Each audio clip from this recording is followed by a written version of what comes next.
Shalom, hai siswa-siswi ibu yang diberkati Tuhan. Apa kabarnya? Pasti dalam keadaan sehat ya.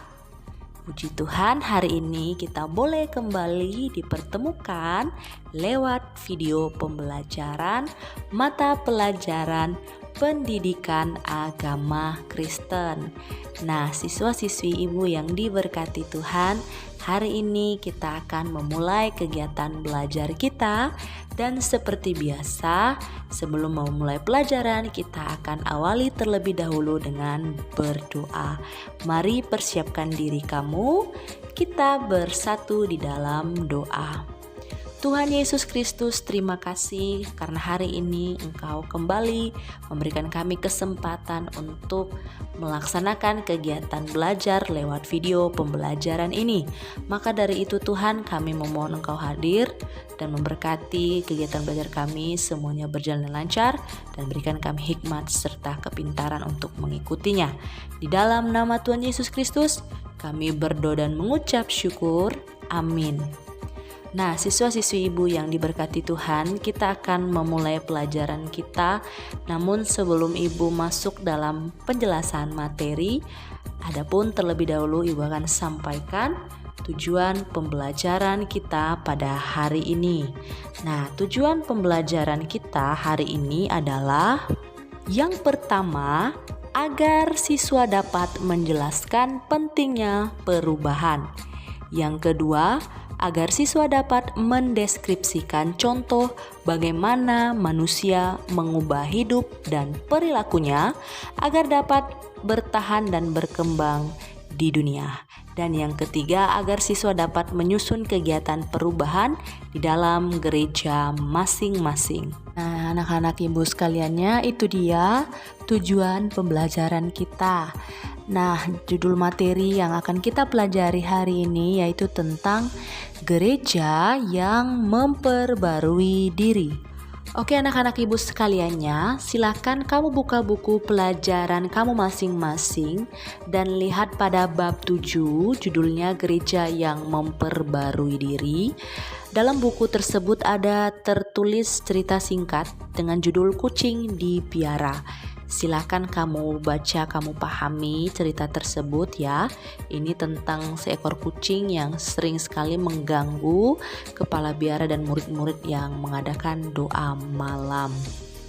Ibu langsung saja masuk dalam penjelasan kita. Poin pertama yaitu tentang gereja dan tradisi. Cerita tentang kucing dibiara seperti yang tadi kamu sudah baca, ini mengingatkan kita akan suatu kebiasaan yang muncul tanpa disengaja dan kemudian dijadikan suatu kebiasaan.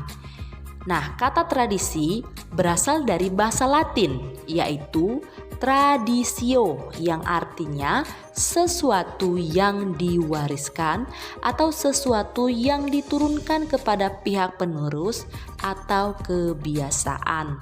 Nah, kebiasaan ini adalah suatu praktik yang sudah diterima sebagai sesuatu yang sudah seharusnya ada. Jadi orang tidak lagi mempertanyakannya karena hal itu dianggap sebagai suatu kebenaran yang mutlak.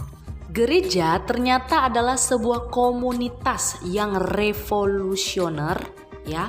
Maksudnya revolusioner adalah perubahan secara menyeluruh. Jadi gereja itu ternyata adalah sebuah komunitas yang melakukan perubahan secara menyeluruh dan mengakui kepemimpinan perempuan di gereja. Oke, penjelasan selanjutnya ini mengenai yang pertama, kepemimpinan perempuan. Nah, zaman sekarang ini ya, anak-anak ibu sekaliannya, banyak gereja yang mengakui perempuan sebagai pemimpinnya. Nah, baru-baru ini di Inggris ya, gereja Anglikan mengambil keputusan untuk membolehkan perempuan menjadi uskup mereka. Namun demikian, masih ada juga gereja-gereja yang belum dapat menerima perempuan sebagai pendeta mereka. Pernyataan bahwa sesungguhnya perempuan itu tidak boleh menjadi pemimpin atau menjadi pendeta dalam gereja ini sebenarnya melihat dari firman Tuhan ya. Salah satu contoh bisa kita lihat dalam 1 Korintus 14 ayat 34. Begini firman Tuhan, sama seperti dalam semua jemaat orang-orang kudus, perempuan-perempuan harus berdiam diri dalam pertemuan-pertemuan jemaat, sebab mereka tidak diperbolehkan untuk berbicara. Mereka harus menundukkan diri seperti yang dikatakan juga oleh hukum Taurat. Itu dia menjadi alasan kenapa sebenarnya perempuan tidak boleh menjadi seorang pendeta. Oke, poin selanjutnya yaitu tentang peribadahan. Masalah lain yang berkaitan dengan tradisi adalah penggunaan alat-alat musik dalam kebaktian.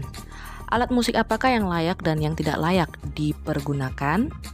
Dari warisan tradisi kebaktian yang diturunkan oleh para misionaris Belanda, banyak gereja di Indonesia yang hanya menggunakan piano dan organ untuk mengiringi nyanyian jemaat. Alat-alat musik yang lain yang dianggap tabu atau terlarang, misalnya gitar, dianggap tidak layak dipergunakan dalam kebaktian.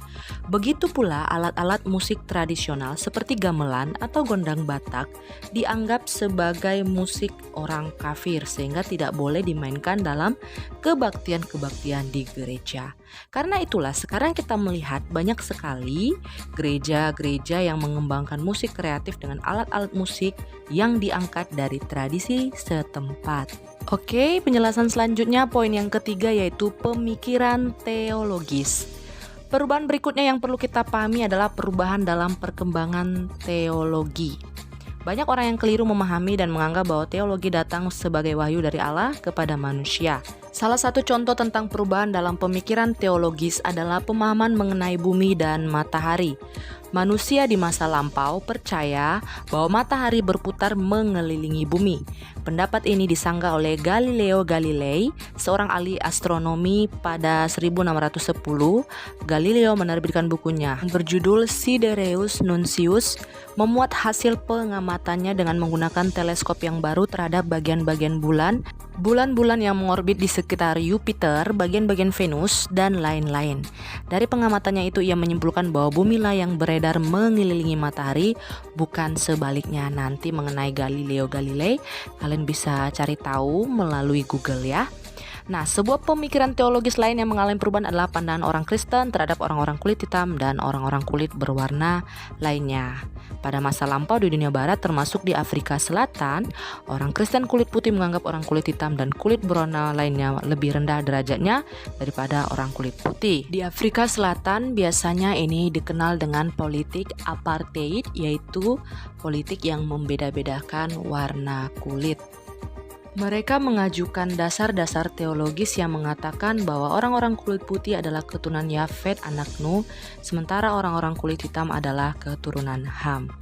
Tapi untunglah sekarang ini orang-orang sudah lebih cerdas dan bijaksana, sehingga pemikiran yang seperti ini sudah ditinggalkan. Nah, anak-anak ibu sekaliannya, itulah dia penjelasan dari materi kita hari ini, gereja yang memperbarui diri. Selanjutnya ibu akan memberikan penugasan. Silakan kamu buka buku kamu halaman 83, kegiatan 2. Nah, jikalau kamu tidak paham mengenai soal-soal tersebut, kamu bisa tanyakan ibu melalui WA ibu atau melalui Google Classroom. Silakan kamu kerjakan tugas tersebut tepat waktu dan serahkan melalui Google Classroom ya. Nah, anak-anak ibu sekaliannya, akhirnya selesai sudah pembelajaran kita hari ini. Dan kita tutup pembelajaran hari ini dengan doa. Mari persiapkan diri kamu, kita bersatu dalam doa. Terima kasih Tuhan Yesus, hari ini kami sudah selesai belajar. Berkati pelajaran hari ini boleh menjadi pelajaran yang berguna bagi kami, dan tugas yang diterima berkati agar kami kerjakan dengan sungguh-sungguh. Minggu depan kami akan kembali lanjutkan pembelajaran kami. Berkatilah kami dalam nama Tuhan Yesus Kristus kami berdoa dan mengucap syukur. Amin. Oke anak-anak ibu sekaliannya, sekian dulu pembelajaran kita hari ini. Sampai jumpa minggu depan dan tetap semangat belajar di rumah, rajin berdoa supaya COVID segera berlalu. Dimanapun kamu berada tetap laksanakan protokol kesehatan. Oh ya, jangan lupa minggu depan kita akan melaksanakan ulangan harian. Kerjakanlah tugas kamu dengan sebaik mungkin ya. Sampai jumpa, Tuhan Yesus memberkati. Shalom.